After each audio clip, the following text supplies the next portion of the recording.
about. Um, okay, sorry. This topic can be a hard thing to think about, or difficult. So if you ever need to step away, obviously we're all in our homes or at work, please take some deep breaths, get yourself comfortable as we do delve into some of these harder topics. So I kind of first want to start with you doing some self-reflection, and really asking yourself, when you think of trauma, how do you define it? Do you know what a clear definition is of it? And then thinking to yourself, like, what is a traumatic experience? And what messages have you received about trauma, whether it's from family, friends, social media, a religious group that you're a part of? I think a lot of us have preconceived ideas on how you were brought up or raised. So just kind of thinking to yourself, what is trauma? So if anyone wants to share, I don't feel like you have to, because I know this can be a very touchy topic, but what do you think of when you hear the word trauma? Feel free to unmute or throw it in the chat.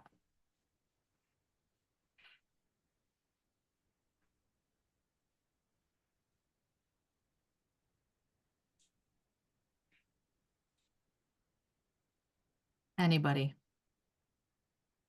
Emotional trauma? Okay. Something that people can try to take away from this is that trauma is individual. So it is individual to every single person. And sometimes what we feel is traumatic is not traumatic to the next person. Mhm.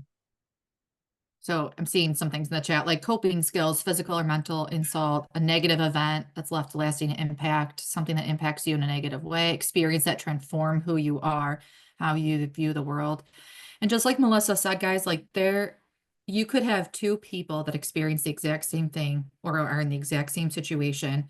And there's a lot of other factors that go into whether that's traumatic to a person or not. And we're going to kind of delve into that a little bit more when we think about it. But I want to make sure that I think there are some thoughts when we think about patients that are traumatized or that have experienced trauma or undergoing PTSD, is that you might think there's a certain socioeconomic status, demographic, maybe that fits, PTSD. And I oftentimes say you can't look at someone and tell if they're struggling with trauma or a past PTSD experience, depression or anxiety, right? Where like some of you guys may have heard my story. I struggled with PTSD after the delivery of one of my kids. And you might not be able to look at me and say, yeah, she did struggle with that. So we can't make assumptions based on certain demographics or socioeconomic status. Okay. So we're going to delve a little bit more into what that definition is specifically of trauma.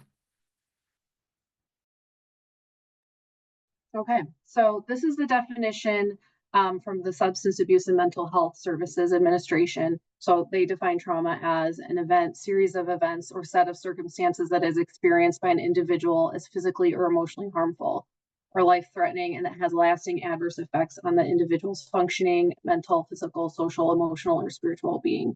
So we'll see there's differing definitions of trauma. They're all pretty similar.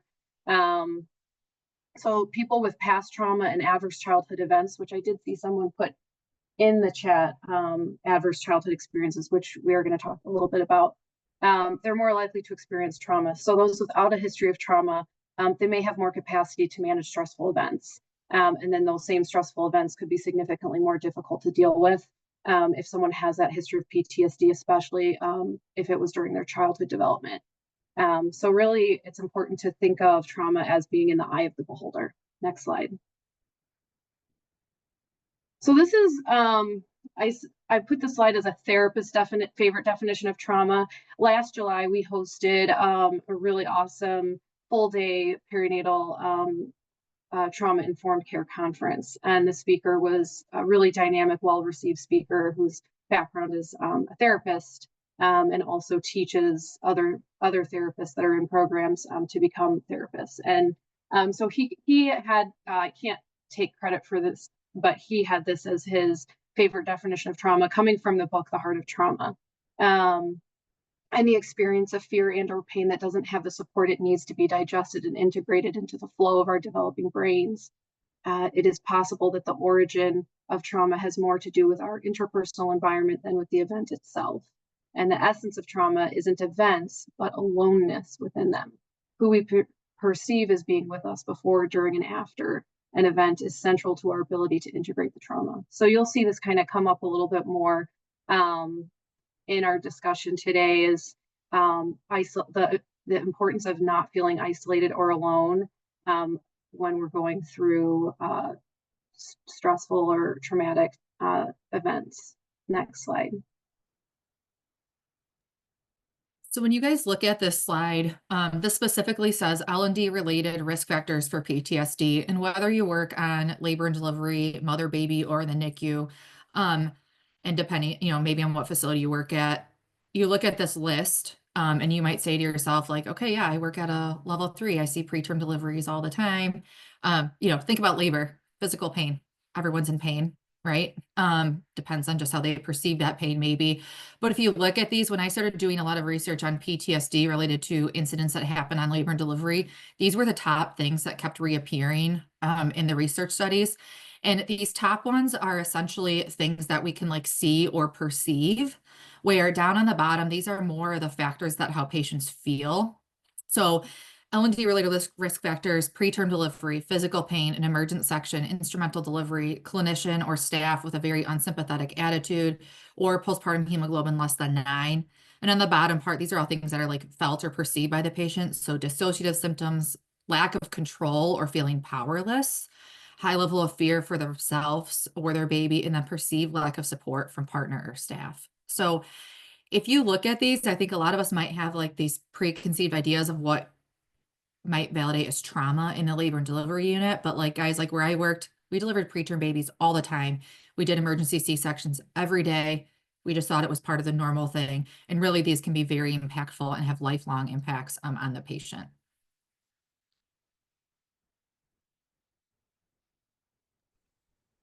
Okay, so we wanted to weave some of the NICU topics into this presentation. So oftentimes we think about perinatal trauma, we think about stuff that happened to the mom, and the dad maybe, but we don't always recognize sometimes what's going on with the baby themselves and how the NICU impacts the infant and the parents. So we know that a baby's the impacts of the NICU stay relate to our adverse childhood experience, but in both infants and parents, and we'll discuss it later in depth in this presentation. But as we discuss in the next few slides, I just want you to think about the following, that infants make meaning out of the world based on how the world makes them feel. Comes from Mary Coughlin, and she's been very instrumental in implementing trauma-informed care in our NICUs. And it's very well known that an earlier infant is born prematurely. There's an at increased risk of medical comorbidities. We often think about the lungs, feeding disorders, but there's also a very high risk for long-term social emotional problems and psychiatric disorders. And it's also been shown that the quality of parents' caregiving has an impact on the child's health. So a NICU stay is traumatic for the infants and the parents, and this can affect the parenting of the child and have a lifelong impact. And Hannah's going to talk about our ACEs next. Go to the next one. Okay, so a little bit about childhood trauma. And I'm sorry, this is a little bit hard to read with that picture. But children, it's important to understand that they do not outgrow the effects of their early experiences. So, a lot of times you say with time you heal, and that's not necessarily true unless we have the right tools to do so. So when children are distressed or stressed out, they can't learn. So that's why we see a lot of issues in school with kids that have these problems. So the CDC came out with a study. This is from 1998, and I feel like it's just now starting to get a lot more attention, especially in our space where we work. I think it's probably been in the therapeutic space with counseling services and psychologists for longer.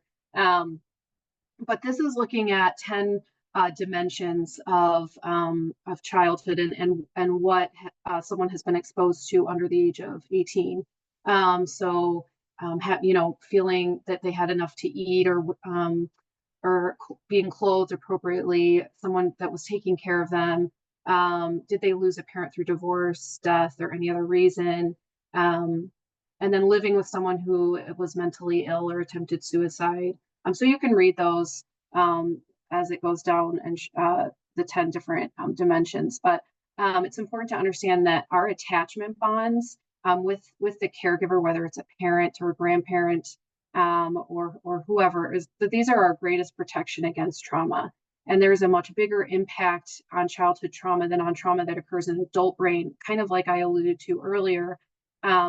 if that adult brain has not experienced childhood trauma. So understanding the prevalence and the impact of childhood trauma does help explain why some may be more resilient than others with these traumatic birth experiences. So, for example, children who experience a traumatic event and are not immediately soothed by their parents or receive other forms of emotional support may suffer the effects of long-term trauma.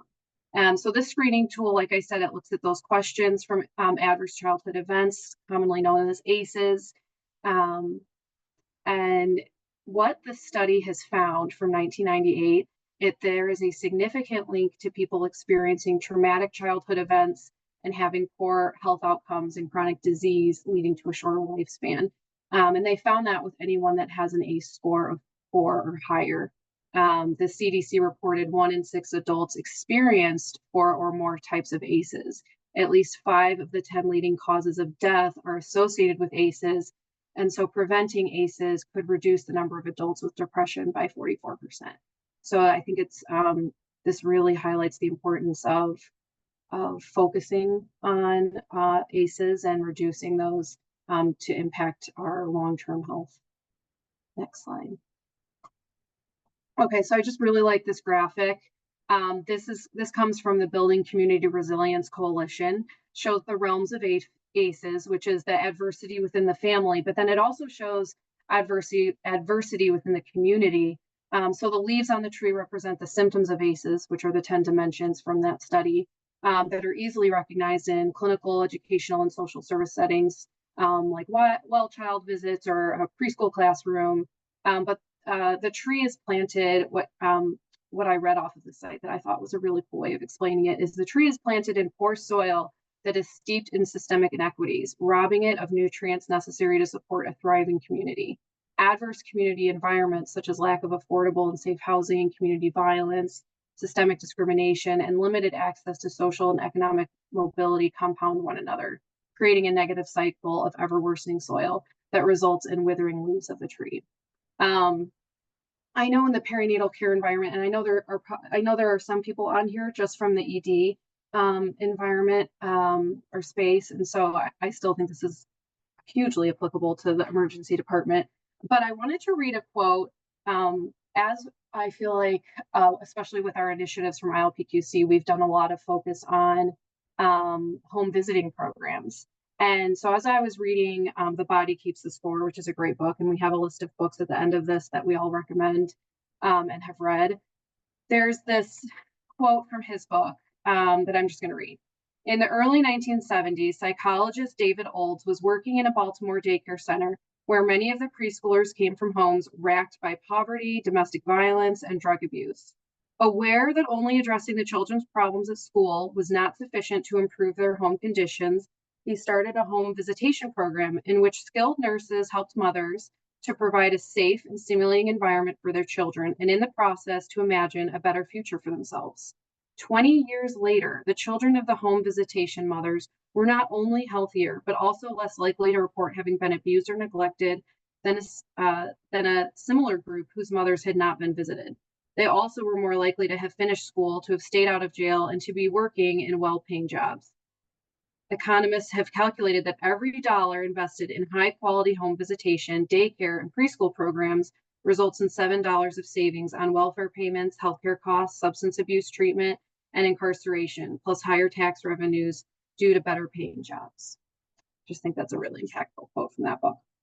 So as we think about the perinatal environment, I think we just need to understand that women with past trauma and ACEs are more likely to experience substance use disorders, suicide attempts, which we know together, those are the leading cause of maternal death in Illinois and nationally, and adolescent pregnancy, fetal death, and other medical comorbidities.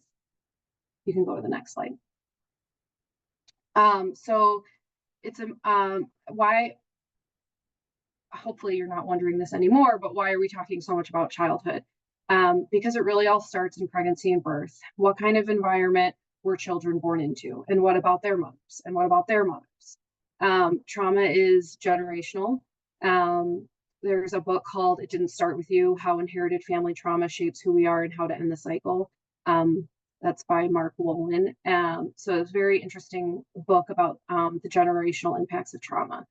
So as we think about safe enough relationships, it's important for us to think about, does our patient or who we're treating, are they in a safe relationship? And think about safe relationships in your own life. If you want to throw this in the chat, and I see someone said, could you provide the name of the book here? Yes, we will provide the name of the books in the chat if they're not on. We do have a list of books at the end of this presentation, so not to worry. So I kind of lost where I was, but when you think about safe relationships, think about in your own life, what does a safe relationship look like? What are the characteristics? Feel free to throw that in the chat. But what does that look like to you? Traumatic experiences can lessen the effects of or prevent PTSD from occurring if there was someone with you or with someone that helped feelings of safety, security, and connectedness. So one characteristic of a safe relationship is repair. When repair occurs, the brain is able to grow and rebuild, which we'll talk a little bit about in other slides too. This happens through these safe relationships in connection with those we trust. So in childhood, this is usually a parent figure. After getting upset, the parent talks to their child, hugs them, makes sure, that there's that repair. And of course, I'm not talking about repeated abuse, right? We know that there are abusive relationships where then there's apologies, but then it just keeps happening. So that's not what I'm referring to. But the importance of repair just in everyday life. And then the core experiences of psychological trauma are disempowerment and disconnection from others. So therefore, recovery is based upon the empowerment of the survivor and the creation of those new connections. So I think, at the bottom here, I said what a lot of times I think we tend to have this automatic response of what is wrong with her, right? What is wrong with you? But we really need to shift and start thinking about, well, what happened to you? And go a step further, who was there for you when that happened to you? Because it's important to realize that not only what happened to you could have been significant, but if there was no one there for you, even more significant on how that trauma was experienced and then handled in the future. So having these safe relationships has been shown to be associated with lower rates of stressful events during pregnancy, lower rates of postpartum depression. So what makes someone resilient in the face of traumatic experiences? It's these supportive relationships. I think all three of us who are giving this presentation have had, and I would be surprised if there's not one person on here that has not experienced some sort of trauma ever, various degrees, of course. And so I think, when I think back on giving birth to my own children, my fourth child was probably the most difficult child. However, it was the first time my husband had 12 weeks off paid leave.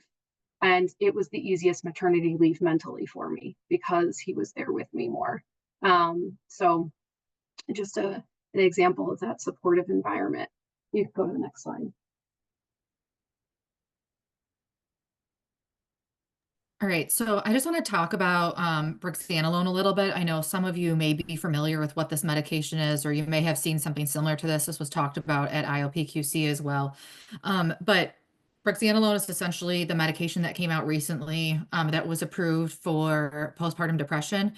And essentially, this was a study done on the brexanolone infusion. It was done on patients who were between the ages of 18 and 45. They were 6 months postpartum or less, and that they did have a positive screen for postpartum depression. They were randomly assigned either the IV injection of either 90 or 60 of brexanolone or placebo effect. And it's really interesting when you look at this data from the brexanolone, and like you can kind of see on this slide, it says that there is no comparative effectiveness with SSRIs, and I'm going to talk about that in a second. But if you really look at the placebo, right, which is our green, what does it go to show you? The effects of the placebo were actually greater than the effects of the brexanolone.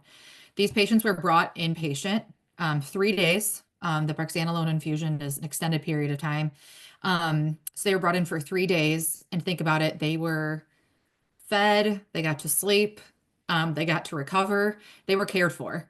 So essentially the study goes on to say that like these patients were essentially provided a significant amount of care Nurses were present for them, maybe family was present with them, and we see a greater result in the placebo effect with this. Now, it's interesting. There is no data, like I said, with SSRIs, but I will just Hannah said the book, I can't recommend enough. The Body Keeps a Score by Bessel van der Kolk. Actually, Hannah and I are undergoing his trauma certification program right now, but he talks about in there how the rates of SSRIs have actually tripled within the past year or in the past couple years. But look at what our rates of mental health are doing. So really, if they were that effective, we would see rates of depression going down when really they're actually going up. So I think it's essentially showing, and what the doctor presented this showed is that people just want to be cared for. And we see a great result in depression and anxiety when we simply just have that human connection with someone else. Okay. So I think just looking at some screening tools, this is a big thing that we do in hospitals. Is pretty used to these and is a standard of care. So I think what we're used to using for screening tools are things like the, our suicide screening tools, our PHQ-9s or Edinburgh or Edinburgh, however you call it, and our Columbia Risk suicide screening tool. ACOG's committee opinion, as you can see up on the slide, does recommend screening for trauma, PTSD, and intimate partner violence. These are the different ones that are out there. So just kind of thinking about, how do we give these out? The ones that we are utilizing, mainly Edinburgh, I think, in the postpartum setting and in the office setting as well. How are we utilizing these? Too many times I feel like I've heard stories and have experienced this myself, especially in the office setting, of just being handed a paper and then walking out, right? So what kind of impact is that going to have on how we fill that out? And then how trustworthy those results are. So I think it's important. I used to work at a hospital that had a phrase, which I'm sure is pretty common among other hospitals, commit to sit. And I think it's important while we're talking about commit to sit with our plans of care and all that, that we're also committing to sit when we're doing these screening tools, or they're useless. We have to make sure that we're committing to really connecting with these patients so that they can honestly answer these questions. Go to the next slide. So we're gonna go through a case scenario of a sample. Okay, sorry, I was trying to read the chat. So we're gonna go through a case study as a sample to kind of walk through it with you guys a little bit. So this is a patient, Heather, a 22-year-old. She's pregnant with her first baby. She's often quiet and reserved. She comes to the unit for scheduled NSTs due to chronic hypertension and gestational diabetes, and is described as having a labile and unpredictable behavior. She can be withdrawn, but also has had outbursts towards the staff where security has had to be present. When the care team meet to discuss her case and upcoming induction of labor, they note that she gets very restless about being stuck in the hospital and is anxious to leave. I know Hannah's going to walk you through some other things with this patient, but I want you just to sit and think about if you were getting a report on this patient, simply just reading this, right? What are some preconceived thoughts you have towards this patient, some ideas about what might be said in report or about them at the nurse's station? I think there's some underlying things that I'm sure, as Hannah said, some people might already have preconceived ideas. So Hannah's going to walk through a little bit about this, her timeline. Okay. So as I go through this, just thinking about going off of what Autumn said, we obviously have some assumptions or judgments that we make. I am included in that. I have had quote unquote difficult patients. Which is how we label these patients. And it is difficult. It's a difficult situation. And many times how we react really predicts the reaction of the patient. And it really contributes towards their feelings of safety. So this is what I call a behind the scenes peek into someone's life, because I don't think we're ever going to know our patients from their birth till all the way through the age you see here, 13. So just kind of having that universal awareness that this could be anybody. So at birth, Heather's father was violent to her mom. She sustained an injury as a 2-month-old. Her mom moved to a shelter with her and her siblings for 6 months and then reunifies with father again, which we see a lot with intimate partner violence. Then at 1 year old, the mother files a restraining order. At 2 years old, the parents reunify again, right? So in between all that, obviously, I think there's probably some abuse going on. At 3 years old, the relatives take custody of the 9-year-old sister, and she does not see her again. Heather and her little sister remain in the home, and a DCFS case is open, but closes once the family moves.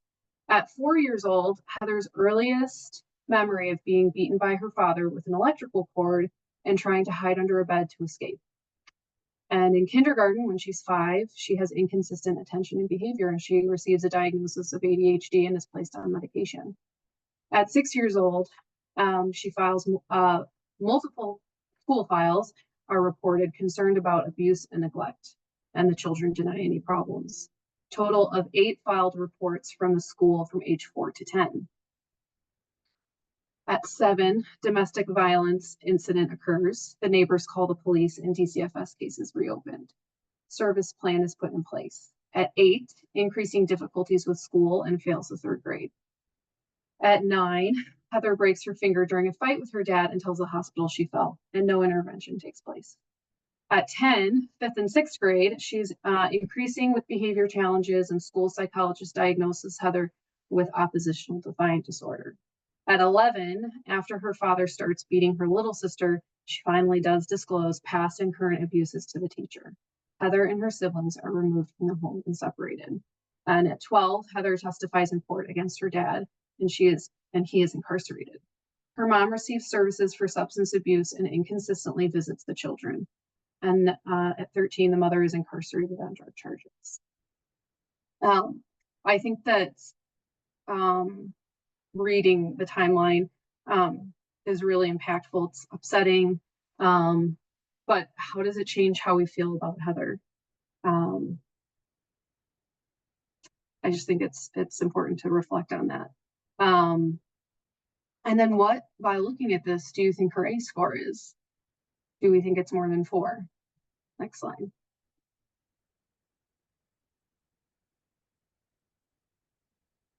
Okay, so when we look at the ACEs, the dimension of the 10 dimensions of ACEs, right? She checks off 1 through 8, so she would have an ACE score of 8, right? So this is why, just like we use universal precautions for hand washing, so also we need to apply universal precautions when we're applying our trauma-informed care with our patients. So again, what happens to the way we treat someone like Heather when we see that timeline of her life? And knowing we're not going to know those details for the most part, in most cases, about our patients. You know, I think we can see many times the patient has a history of PTSD or, you know, different mental health diagnoses, but we don't usually know in that detail about their life. A quote that I really like from another book, which I can provide in the chat, is from the book Dopamine Nation, which applies to this story here. Once we know someone's story, the forces that shape them to create the person I see before me, animosity actually evaporates in the warmth of empathy. Go to the next slide. All right, so, you know, thinking of like, why did we spend so much time talking about the ACEs? Hopefully you guys are seeing why, because it really did paint a different picture. When I first read to you Heather's scenario, I'm sure there were some thoughts going through your mind, but then as Hannah presented everything that she's been through, it helps us see a bigger picture of what's going on with the patient. So why is this relevant to us, whether you're in the perinatal unit, mother, baby, NICU, ED, wherever, you're going to be seeing these moms or these families that have had a significant history or maybe a traumatic birth. And we all need to know how to provide support to them. So I think it's important for you guys to understand this is from the state of Illinois. If you look at national data from the CDC, Illinois is pretty comparable. But I know we hear about a lot of, you know, the top leading killers are like hemorrhage and hypertension, but I really want you to understand that actually substance use disorder was the leading cause of pregnancy-related death in the last maternal mortality report. And I don't think people understand statistically significant it was, because if you look at this graph, which is pulled straight from that report, 32% were related to pregnancy-related deaths. The cause underneath that is the cardiac and coronary conditions, which is only at 14%. So our substance use disorder, which also encompasses like mental health, etc., that's double than what the second leading causes of death. So we're seeing a huge influx in that. I'm not saying we're gonna get perfect at assessing someone's ACEs. I mean, it is a whole undertaking. It's something important though to look at, about what has happened to people in the past and what has got them to where they're at currently. So a little bit more data on this. This is from the Illinois report again. They actually talk about there can be data limitations, et cetera, unfortunately, with how much is disclosed to providers. We do know that patients sometimes have like that white coat syndrome where they're nervous. What can I share? What can I not share? I don't want to get like my, maybe significant other. They're scared about what could happen to them if they say that they're in an intimate partner violence, or they might not trust the medical system. So there can be some issues too with how much is disclosed when we think about this. But if we look at it, it says the data says that trauma was present if any reviewed records noted a history of adverse childhood events, abuse, human trafficking, or other events described as traumatic. It says based on the records from 2018 to 2020, which is when this report was posted, it said about 1 in 5 experienced a traumatic event. Almost half of the women who had a pregnancy-related death due to mental health conditions and substance use disorder had experienced some type of trauma. So we know how significant. We're seeing a lot of trauma in this mental health world. We know that there's a big increase in perinatal mental health disorders if they had some type of traumatic event. And remember, like we said in the beginning, think about those traumatic issues: preterm birth, NICU admission, C-section, right? Like what we think might be traumatic versus what the patient feels can be very, very different. And also how they're supported throughout that experience makes a huge difference as well. So I want to talk about, I know I already talked a little bit about brexanolone, but this was presented too at ILPQC if you were there. A physician from Boston presented it, and it's really important for you guys to understand this. I don't know if we have any providers on here or not, but thinking about when we're treating perinatal mood disorders, such as anxiety, depression, PTSD, whatever it might be, you can't just slap someone on an SSRI and say, okay, take a pill, your depression's going to be gone. That's not how this works. And I can say that from firsthand experience. You don't just give someone a pill and they're cured. There has to be other conjunctive interventions. So for example, giving a patient a medication, but also then saying like, okay, what else works for you? What else makes you feel relaxed? What do you find enjoyment in doing? Some people like journaling. Some people find meditation, watching a movie, reading a book, going for a walk, running, exercising, whatever. Someone has to find their other adjunctive intervention that helps them along with their medication. Really, that medication is just to like, all right, let's get over this little hump, get you to the gym or get you to your journal to help you get over this hump in your life. Then the other thing is therapy. I could go on and on. We could all, I think everyone could benefit from therapy in all reality, but finding a therapy that works for someone. And I don't mean just simple talk therapy. There's so many other interventions out there that can work, like hypnotherapy, EMDR, visualization, meditation therapy. I know a lot of people have this preconceived idea of like, well, I'm just going to go into someone's office and tell them about how horrible my life is. It doesn't have to be that way. There's great therapists out there who help come up with very practical day-to-day tools that you can use in your real life to help you cope with whatever you're struggling with.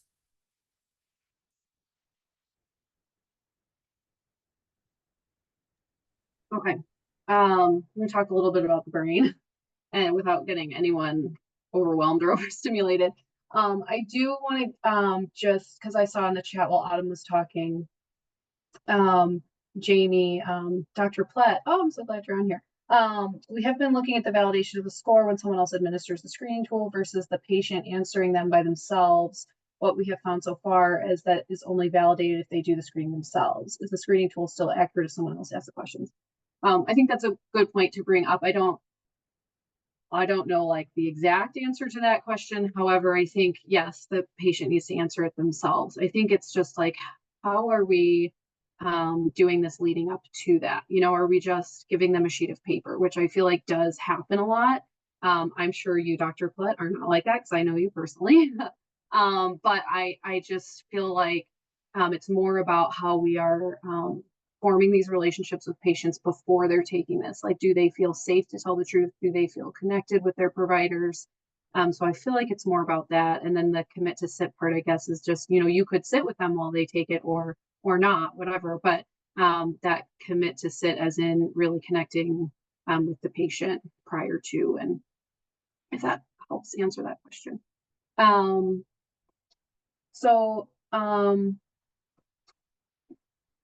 going to talk about this concept of, I'm sure everyone has heard the term flipping your lid.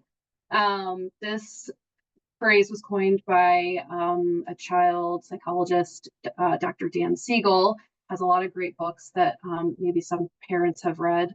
The Whole Brain Child is one of them.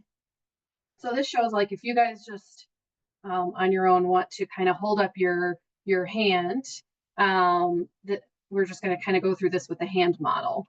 So the three brain areas, the brain stem, and then the amygdala, your thumb, and the prefrontal cortex. They correspond to those three areas of your hand. So think of your wrist, like I said, as your brain stem. It's responsible for basic things like breathing, keeping your heart pumping. Your thumb, which is tucked in, sits in the middle like the amygdala. We'll talk a little bit more about the amygdala in a second, at the center of the brain. So the amygdala is like our smoke detector. It's responsible for sensing danger and sending danger signals to our brain and our body. And then your fingers are the prefrontal cortex, the part of the brain that helps us manage emotions and make more complex decisions. So when we flip our lid, so we're flipping our fingers open, right? What's exposed? The smoke detector. So flipping the lid occurs when your amygdala starts sounding the alarms, putting that pressure on your thumb, and then the fight or flight response is activated, pushing open those prefrontal cortex fingers. So it's just obviously an example with your hand. Remember, the cortex is where your thinking happens. So when that is flipped open and you're flipping your lid, all thinking goes out the window.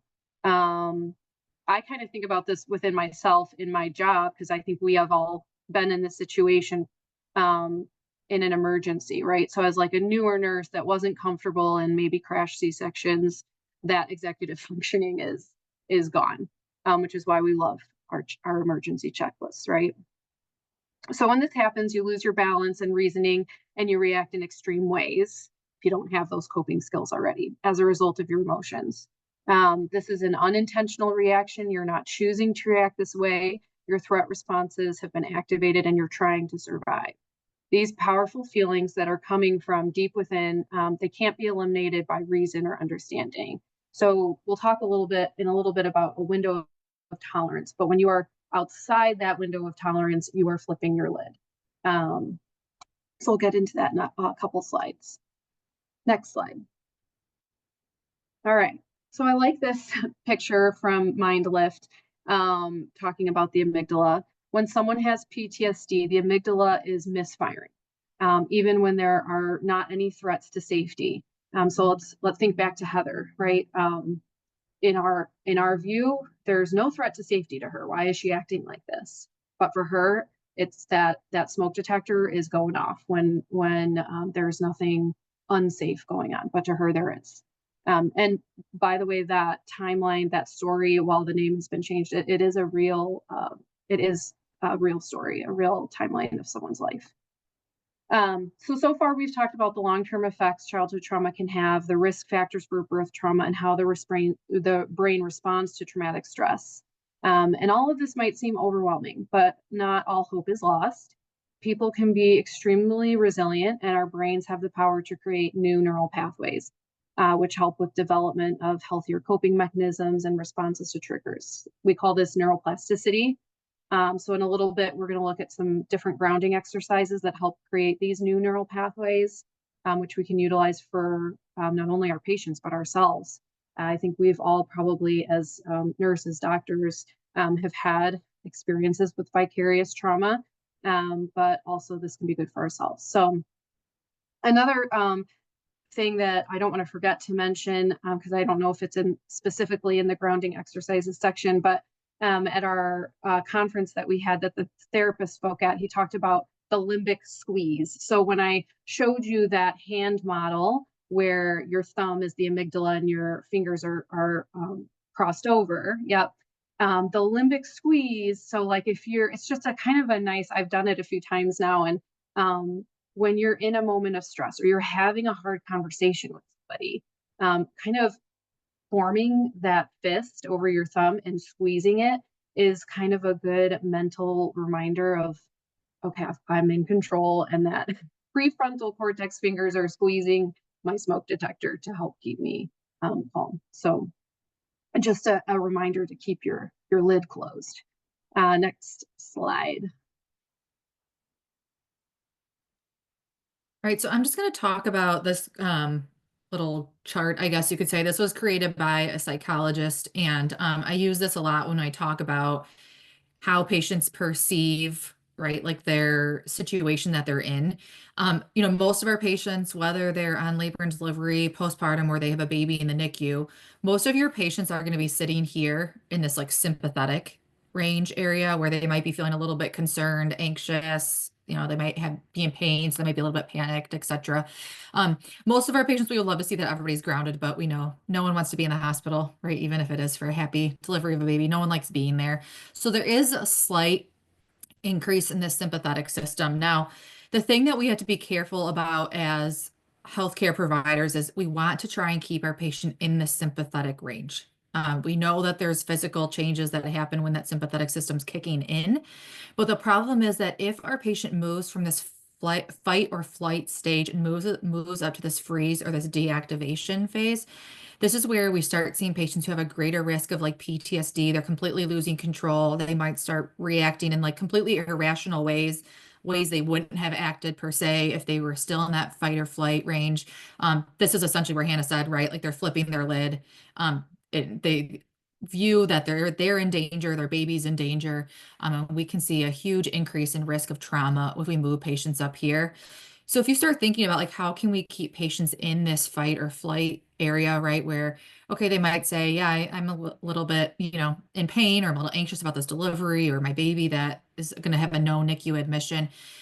I encourage a lot of healthcare workers, and we're going to look at a video in a second of like, what can you do to help that patient feel more comfortable in that situation? Explaining things to them, talking to them, right? Just not being so hyper focused on your computer or your IVs, or right, like talking to that patient just like they're a human, especially when you're in an urgent situation. Tones are down. The NICU team had to come for the delivery. Like, don't forget to talk to that person. Because we want to try and keep them in this fight or flight range. So this is like essentially another way of showing kind of a similar way of that graph, but Hannah mentioned like that window of tolerance. And really like we all are in this window of tolerance, but when you think of that window of tolerance as a river, it says like you're floating down it. When the river narrows, it's fast, it's unsafe.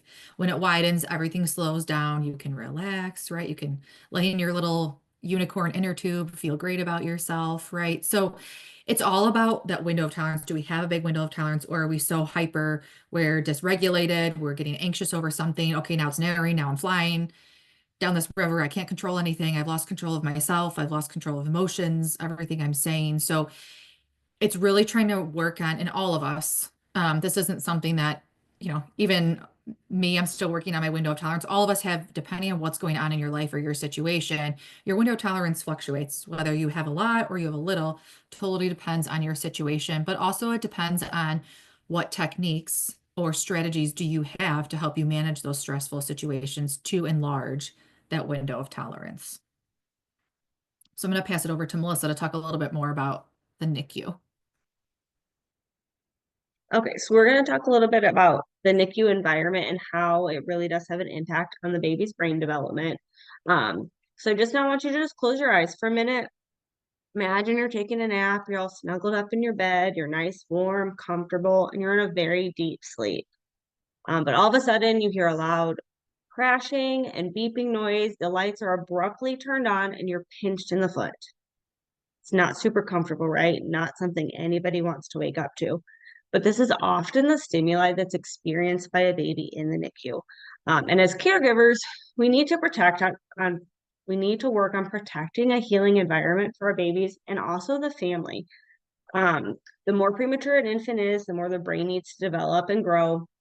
There's an increased risk in adverse development due to stress in the NICU. But all babies, no matter what gestational age and how sick they are in our NICUs, are affected.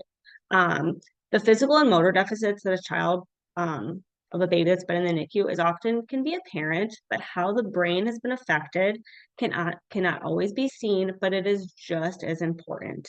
The NICU in itself, it's an inherently toxic environment. If you have worked in a NICU, if you've been a parent of a baby that is in a NICU, we all know how sleep is interrupted. There's parental separation. These infants experience multisensory stimuli, and this stimuli is often painful. Sleep disruption, they're deprived of developmentally supportive stimuli, and one of the number one factors is that they're separated from their parents.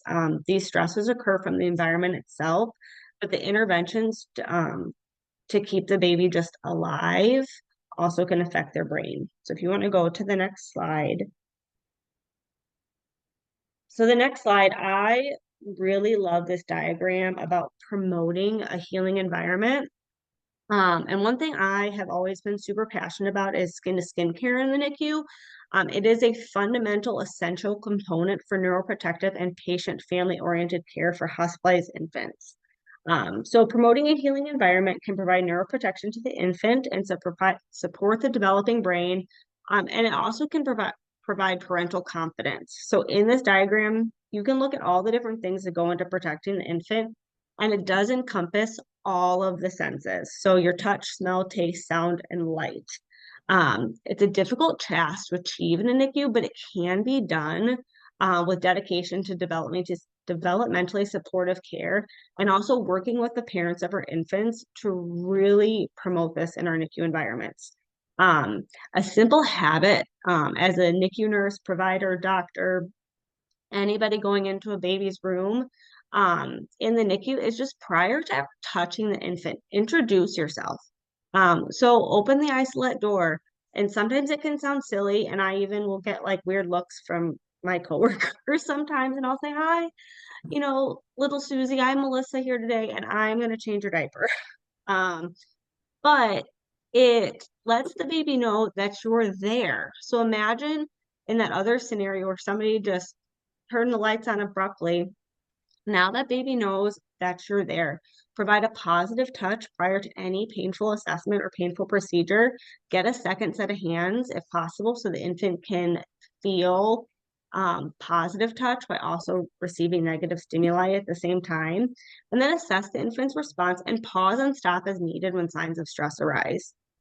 Including parents in care from the time their baby is born fosters parental confidence, and it helps with the parents and the infants long term. Skin to skin care is something that I am really passionate about, and it's a crucial intervention that's been shown.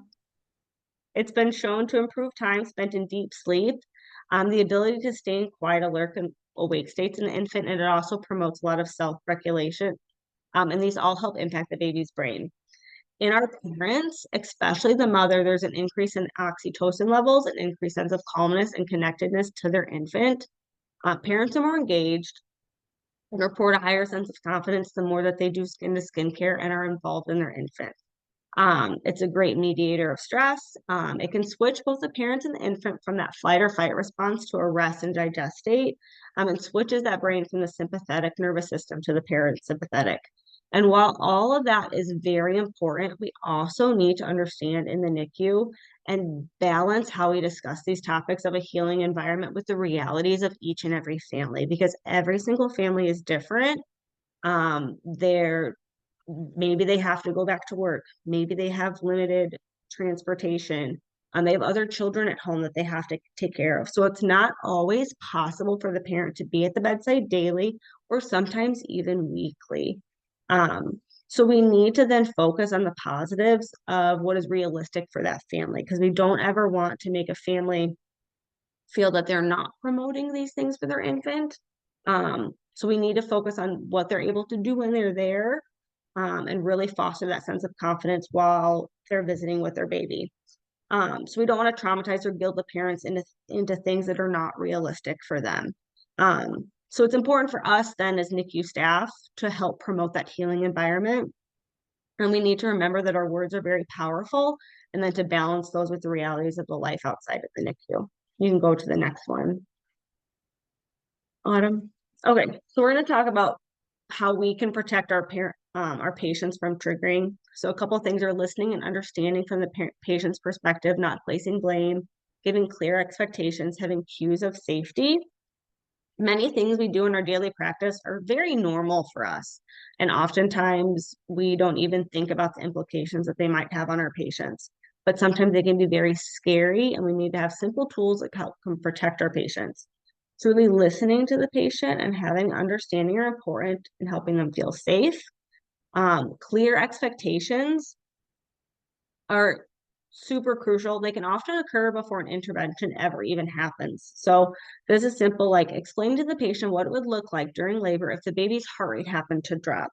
It helps if it happens, then this is what we're going to do. It will help the patient be prepared, less scared, and also explaining that it can be just a normal stage in labor.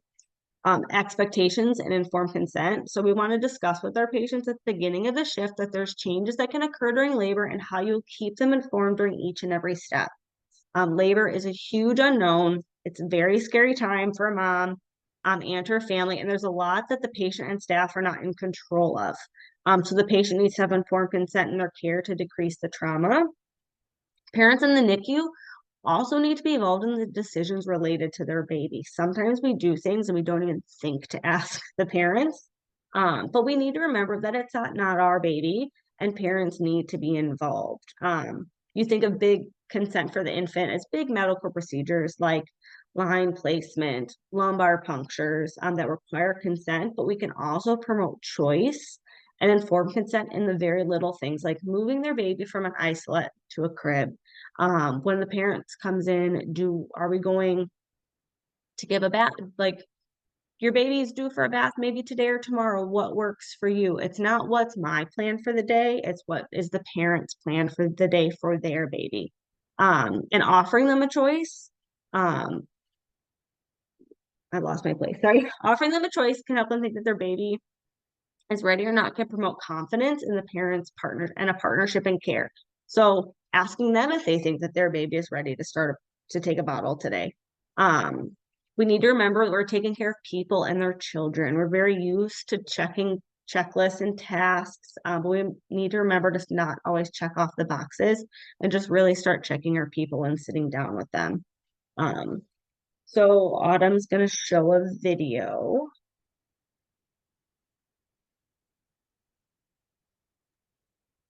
Okay, sorry, anyone?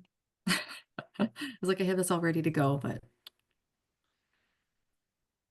All right, we're just gonna watch can you see it? Yeah. Okay, we're just gonna watch a few seconds of this. This is just a scheduled section, guys, obviously with a mannequin, but we're just gonna watch a few seconds of it. Give me a thumbs up if you can hear sound. Yeah, I did. Was it crazy? It was crazy. Oh my gosh. And they ran that forward. Oh, my house went wild. My husband was screaming, the dog was barking, the phone was ringing, my son was crazy. Yeah, so I don't know what we're doing next weekend. There's no game. No. Do you have any plans? All right, go out. Yeah, I did this morning. That's what we're going to do. Oh, good. It's the holiday, so we might as well, right? And you'll get a little crazy. Yeah, we're going to put some more money to happen. I think that's enough. Okay, so just think about some things that you saw in the video. What did you see? What did you hear? This is an everyday occurrence. It's a normal scheduled C-section. So some of the things that I saw are there's other conversations happening. So they're not talking to the patient. They're talking about their weekend. They're talking about their vacation plans. It's very loud. She's very uncovered. So as they're putting the Foley in, she's just kind of spread eagle on the table. Nobody's covering her. So this is a normal everyday experience, but can be very scary to a patient. I see people talking over, very isolating, very vulnerable. Now think about if that was an emergency. What would that look and sound like? It would be 10 times worse because we're moving faster, we're talking louder. If the normal is scary for a patient, an emergency response is going to increase the trauma. Do you want to change the slide to Autumn? It's got some pictures. So how can we simply just change the environment in our units to decrease the trauma? So look at these two pictures. One is of a infant in a NICU, which was used with permission. Another one is just a table with some supplies on it. But we can turn down the lights, we can decrease the noise, we can clean up work areas, declutter, provide music. We can stop the side conversations. So stop talking to each other and talk to our patients. Remember that patients can often hear us even if when we think that they can't. So even in the hallways, having conversations outside of closed doors, patients can hear us. Include parents in the care of the baby, provide them with choice. And this is simple as letting them choose the blankets or clothes for the baby, and changing the environment can help decrease the trauma from what we do and see every day. It can also, I think, help decrease our own trauma from stressful situations. When a baby is admitted to the NICU, when the parents come down for the first time, we don't want them to see a table and a mess of a room full of supplies that would make them think that their baby might not be as well taken care of, or something very terrible happened to their infant when could just be our very standard admission process. And we've just made a mess with garbage and wrappers around the room. So really picking that stuff up, making the baby look very nice and comfortable, promoting care is something that I've really implemented in my own practice since really diving into this trauma-informed care. Is when 10 people have run into the room in an emergency, not all 10 of us are often needed.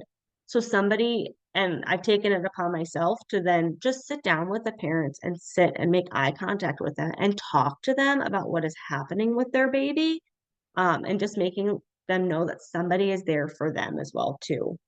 So really changing our environment can change a lot in how our patients perceive what's going on. And you can go to the next one, Autumn. Okay, so I'm going to talk just a little bit about before supporting another person, we also have to have our window of tolerance. We have to have our cup filled before we can take care of other people. So just being aware of where you are in your own window of tolerance, like, do you need a day to refill your cup or to reset? Did you have an adverse outcome at work that you need some support or something to recover? Because I know that you guys have heard this before, but like if you are not good in whatever capacity, right, in your personal life, and you come to work, you're probably not going to be doing well at work either, right? So trying to make sure that you are in a window of tolerance in all areas of life. Like I use the example of like being late, like completely stresses me out. I'm sure it probably stresses most of you out, but think about like if you're running late to work, you're hit a lot of traffic, now you're late, you're frazzled, the scrub machine isn't working, or you get the wrong size, whatever.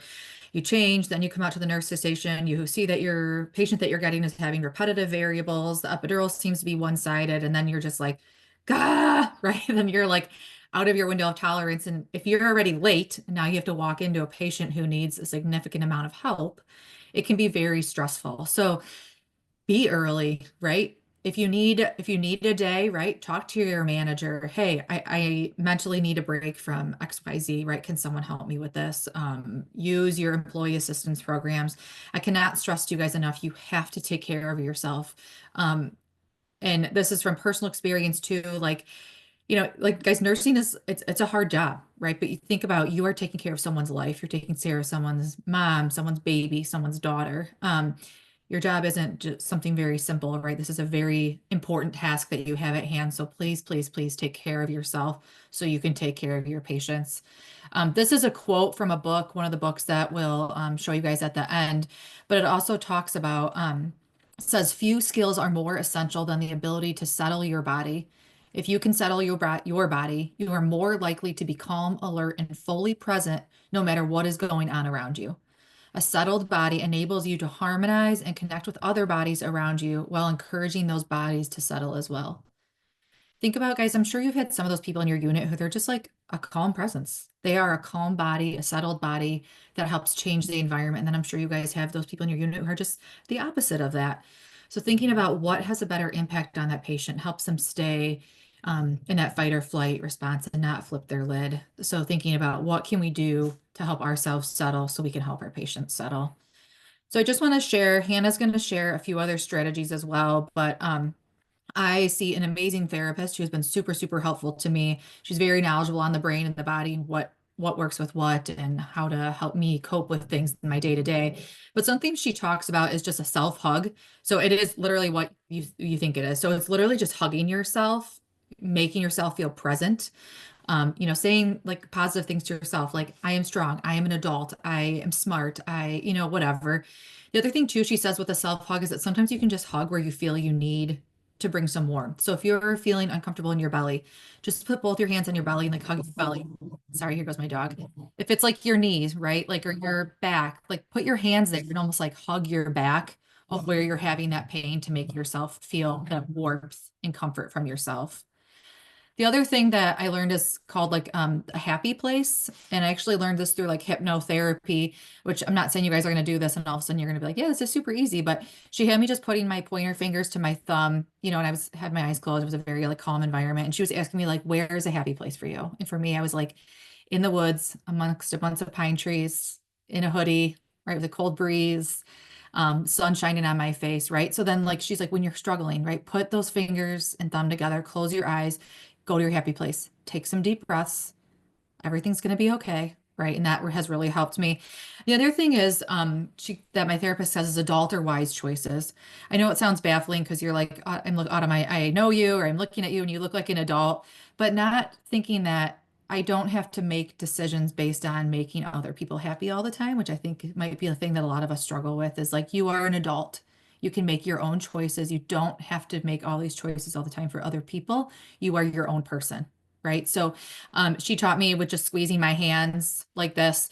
And like she would just say, like, I'm an adult, I'm an adult. And I know it sounds really silly, but I'm like, I can't believe I had to go to therapy for this, for someone to tell me I'm an adult, right? But like it really does help you think about what am I making these choices for, right? Is this for me or is this to appease other people? That has really helped too, with my healing process.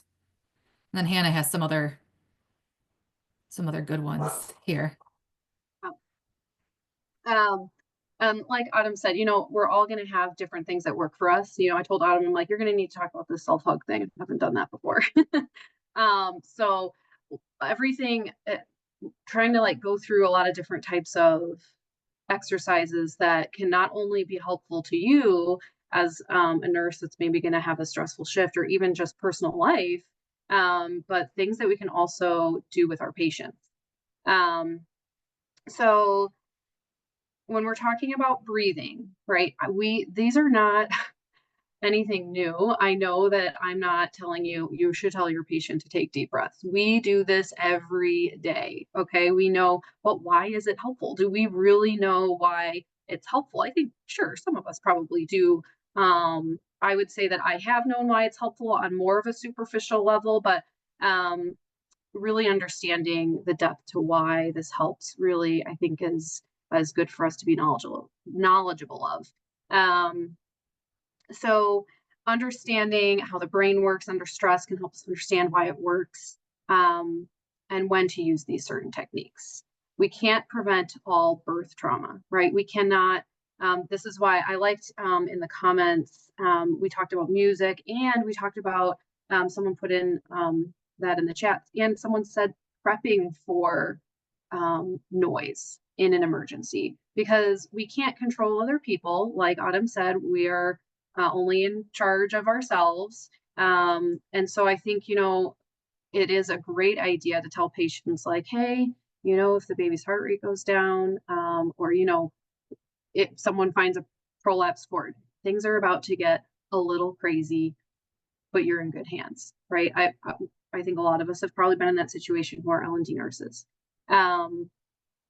So looking at this breathing, we tell people to take deep breaths. We can do different kinds of breathing. So box breathing is something, when, just as a personal little side note, I had for a moment in the postpartum period struggled with insomnia. And this isn't going to work for everybody, but I did box breathing. Sometimes I would do it with like a meditation exercise, like from Peloton or something. But when I would do this box breathing, I would count in my head, and I would inhale on 4, or actually it was 3 because I can't inhale for 4 seconds. I would inhale and then hold and then exhale. And I kind of pictured a box, and it put me into a deep sleep almost every time.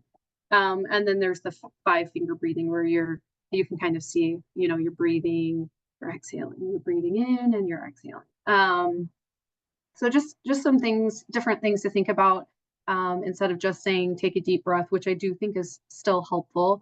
But why is breath work so important? And it's practiced in so many mind-body modalities, like yoga, which I'll talk about in just a second. But it bridges both the voluntary part and the involuntary part of our brains, right? So we have the somatic, which we can control. And then we have the autonomic, which is involuntary. So if you passed out right now, not like a cardiac arrest passed out, but you just passed out, you'd still be breathing. But when you're conscious, you can control your breath, and its breathing pattern. So something to understand about our brains is that when they're syncing together, healing can occur. So this goes back to the concept of neuroplasticity. Something that I heard someone say that I really liked is neurons that fire together, wire together. So just something to think about. And then yoga poses. So you don't have to be a yogi to do some simple yoga poses to calm yourself, whether you're at work or not.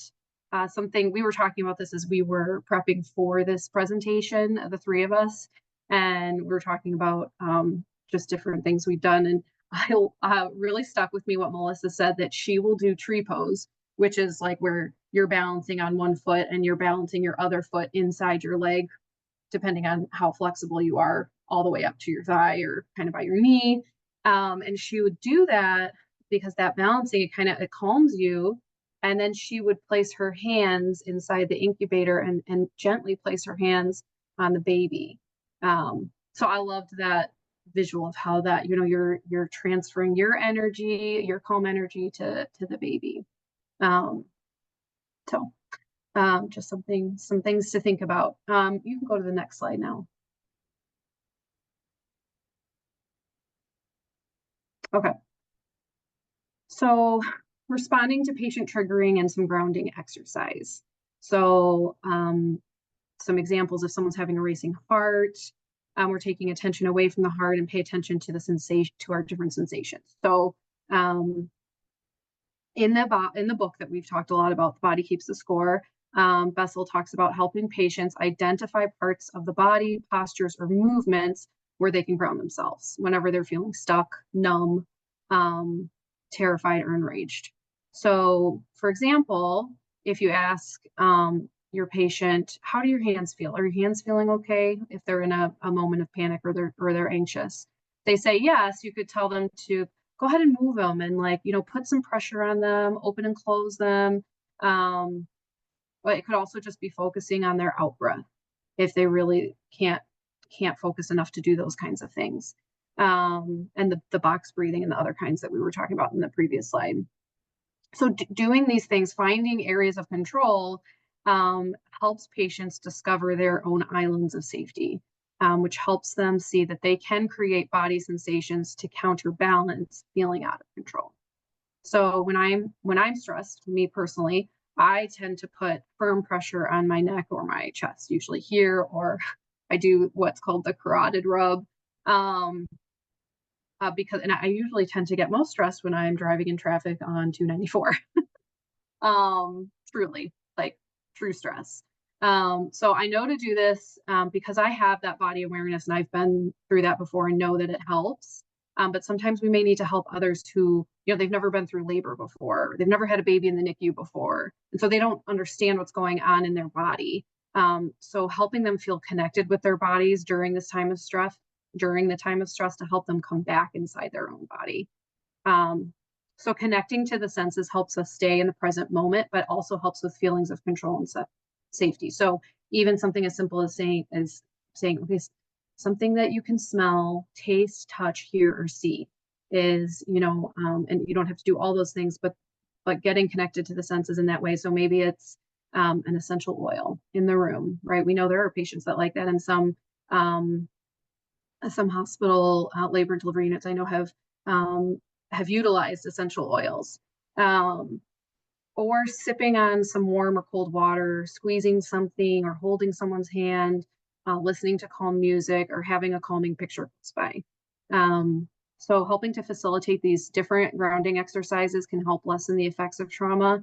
And if trauma has occurred, because we can't prevent all birth trauma, it can help with the resolution of trauma after it has happened. Next slide.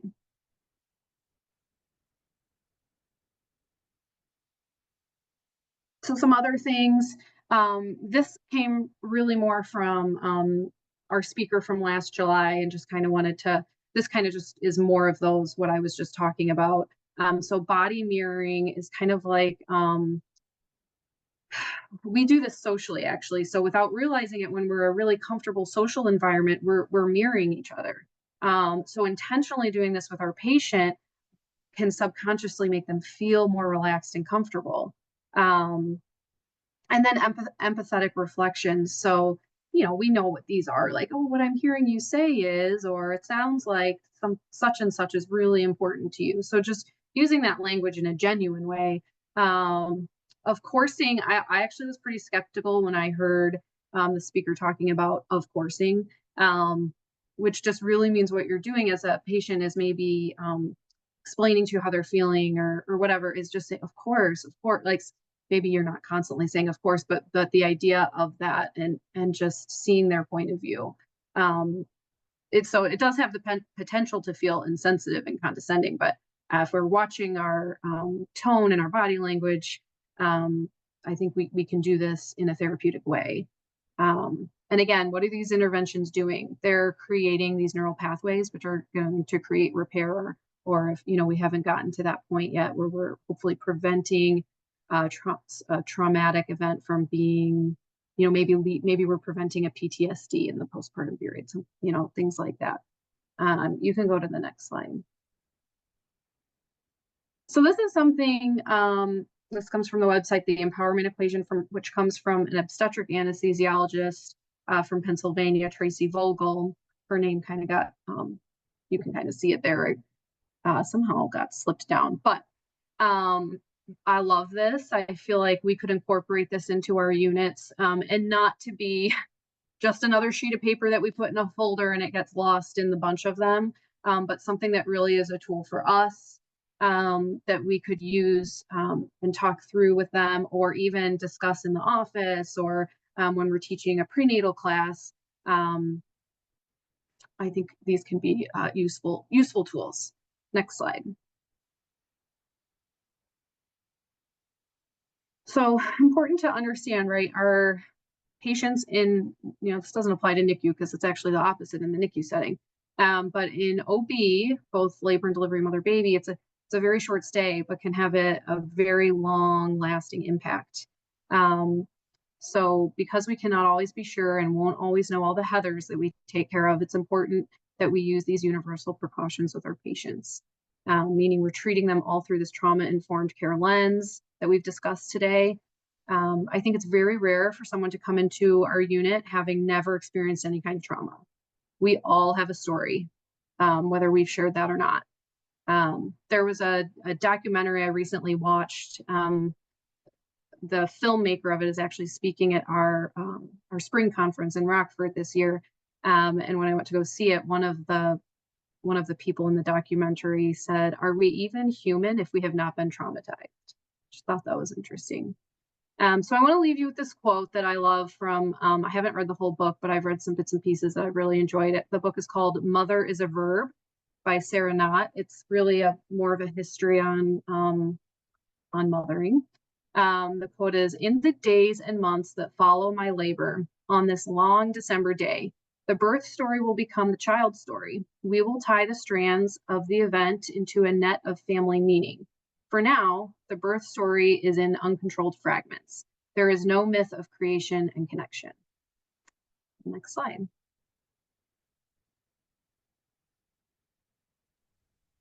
So these are just some books that between all of us we have kind of compiled together and that we highly recommend reading. Some of the things we said today are from some of these books. Obviously, there's some great resources shared in the chat as well. But this is the bulk of them. These are also our references. I'm going to put up the QR code here. This is the eval, but then we also do have time for questions too. Let me just stop sharing this because you can scan this QR code or I'll put the link in the chat if you're on a computer for you to fill it out too. But does anyone have any questions, comments, anything?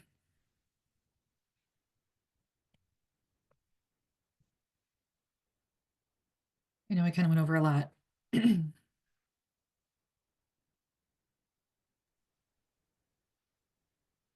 I will say, I forgot to add earlier, when we showed the picture of the messy delivery table and I was preparing for this presentation and my husband saw that picture, he was like, oh, that looks like the torture tables from the horror movies. And I have never made that connection. So it even more so impacted me in that, oh my gosh, have patients like made that connection before? So just a thought for you all.